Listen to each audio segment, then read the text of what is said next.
ตัวละว่างแล้วตัวก็ไปตัวก็เฉียมเลยตอนนะไอ้เมย์ตัวปุยแฟรี่ที่ก็เหลวไก่กระตุ้มนอนนั่นนี่เหลวไก่ตีเหลวชวนตีโลนี่ไม่ใช่เหลวไก่ชิงกระตุ้มว่าเหลวไก่ฮัลเดียวก็เลี้ยงตัววังเลี้ยงตัวเลี้ยงทางเลี้ยงเชียฮัลสแลตอนนี่เหลวคิวเจลตอนนี่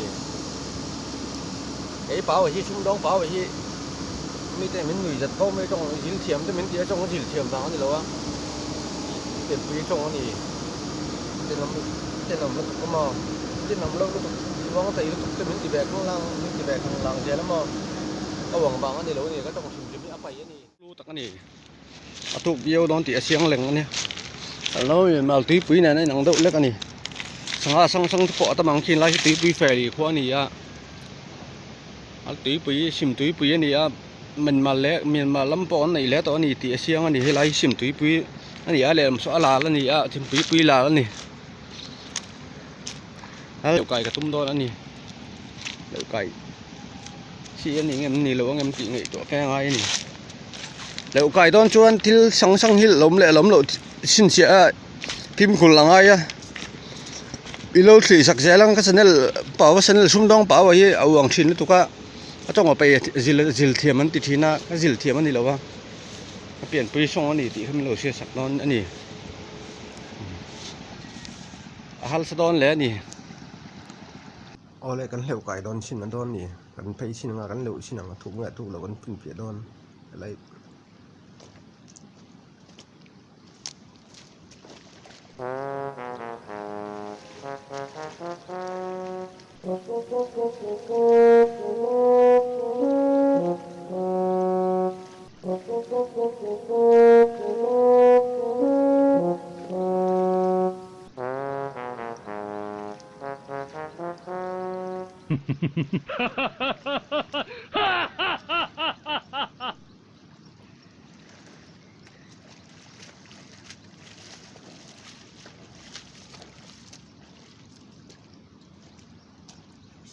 เหลวไก่จะกระดูดเล่นกระบะแซ่กติที่พักเรานี่หลักลุ่มปัดจนเราผมเรามอง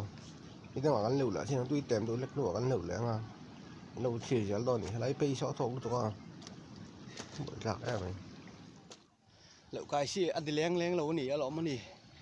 น้าตอนที่เราไปตะทิ้งทีนี่ตีเชียอินเหลวไก่ชี้อันนี้เรานี่ตัวหน้าจนมาตัวกดแล้วละมั้งกำลังเอาชี้ต่ำแหละตอนนั้นตัวก็มาชี้เราวางชี้นั่นดาวก็หนองชี้ก็กระชวนเล่นก็กิ่งบกชี้เรามาชี้มินเสะแล้วตอนนี้อาสุจงกันเห่าแหละตอนนั้นชี้ปอมตีเหลวไก่ชั่วซี่เราเราไม่ถูกน่าเรามาบ้านล้ำไก่เราไปจนไม่ดีจากเราไปจนโลกน้ำเราแรงนี่ชุ่มดองว่าที่สัตว์ไทยเราอังโดนี่โลกน้ำเราแล้วผมร้อนเรานี่chứ bảo cho ấy lẹ bà đã cắn ngày bây mọ hạ xã nè mẫu tôi còn là cắn sầu léng á mẫu tôi còn đi hal sẽ em nè cắn sầu đó nè chúng đi xuống lim hi bây mỏ mò lim nó tuôn lại cho mẫu tôi còn cái xong cái tí là cắn lim nó mấy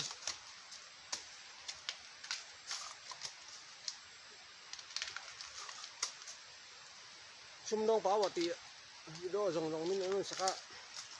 cái gì thiếm mà chứ cái gì lên đi lâu đi cái biển tươi sông anh à má lò chú mình dâu mà con má lì về đó nó đâu nó có vàng trong thế cái thiểm mình mà trong mình đâu mình dâu trong phải cái bảy phát tỏ đâu bác trong có hai sản phát tỏ lâu nè vàng màu tuổi trong thổ chi cho tầm anh nè màu tuổi vàng thổ chi lọ tầm anh nè mình sẽ